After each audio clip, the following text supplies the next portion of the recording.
Par exemple, si on faisait tous ces efforts-là seulement pour l'instruction, seulement pour la science et la connaissance, si on faisait la moitié de ces efforts pour améliorer l'humanité dans le côté éducation.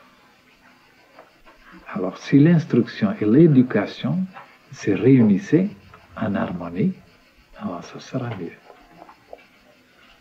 Et oui, mais l'éducation est un peu abandonnée, n'est-ce pas, par rapport à l'instruction. On l'a fait quand même, on l'a fait, mais elle n'a pas une telle place, telle importance dans la société, dans l'opinion publique, dans les familles. C'est comme quelque chose, c'est utile, mais ce n'est pas tellement indispensable, parce qu'on peut quand même se débrouiller, on peut devenir quelqu'un, diriger tout le monde, être puissant, riche, sans être éduqué. Voilà.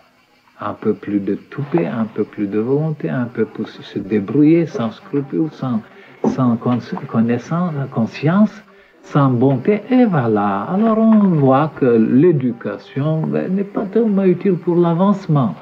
Si vous êtes bien éduqué, vous laisserez toujours en arrière, vous attendrez toujours que les autres montent dans l'autobus, et en attendant, et vous serez toujours... Alors les autres se disent, cette éducation-là, c'est pas avantageux. Allez, vous bousculez les autres, vous êtes le premier, c'est fini avec l'éducation.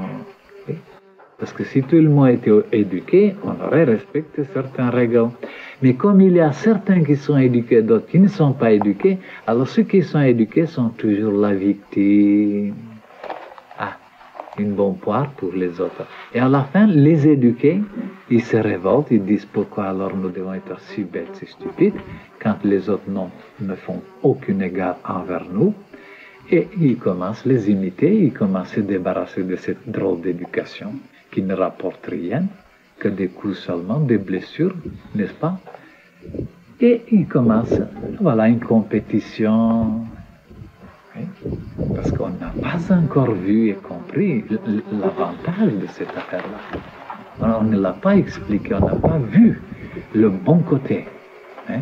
Et il n'y a que ici, voilà, ici, je vous ai présenté le côté le plus avantageux, justement, que ça ne se voit pas et qu'on ne peut pas évidemment gagner beaucoup d'argent, c'est entendu. Mais alors, les bénéfices, les élévations, les acquisitions dans notre ordre sont tellement grands, tellement immenses, tellement désirables, souhaitables, que ça vaut la peine justement d'insister sur ce côté. Et il faut donc une lumière, il faut un enseignement tel que le nôtre pour montrer clairement la valeur des choses qu'elle est ignorée par les humains ordinaires, contemporains. Ignoré.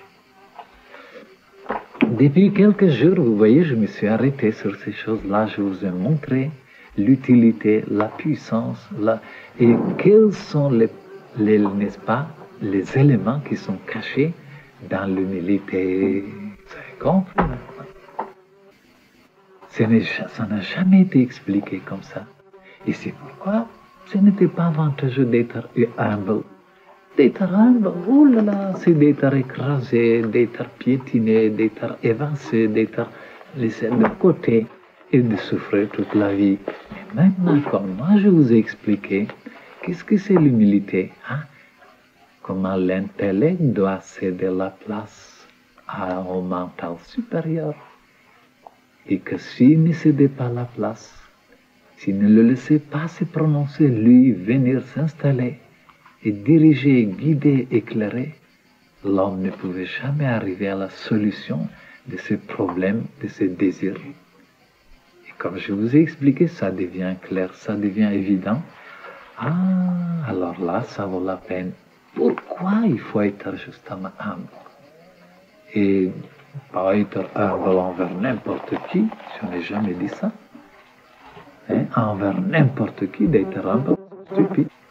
D'ailleurs, le Christ n'a jamais été humble dans ce sens non plus. Alors, mais c'est pas la peine de revenir. Nous avons déjà parlé, c'est très bien. tâchez de ne pas oublier, surtout ceux qui sont désirables, ceux qui souhaitent depuis longtemps, d'avoir cette lumière, d'avoir l'éveil du mental supérieur qui connaît tout et qui peut tout et qui est tout amour inchangeable. Autrement, si tout le temps on donne la place à l'intellect qui est tellement limité, il ne sait que frauder, renarder, calculer, combiner, truquer, tricher pour avoir des avantages. Donner des conseils toujours basés sur la personnalité, parce qu'il est très lié avec la personnalité. Et comme il est très capable, et c'est lui-même qui a apporté tellement d'inventions, il a tellement soi-disant amélioré les choses. Il a apporté le confort, la facilité, la vitesse, tout. Mais malheureusement, il ne peut pas apporter tout, ni la paix, ni la tranquillité, ni la connaissance sublime, ni la puissance de l'esprit, ni même la santé. Il ne peut pas apporter beaucoup de choses, ni le calme.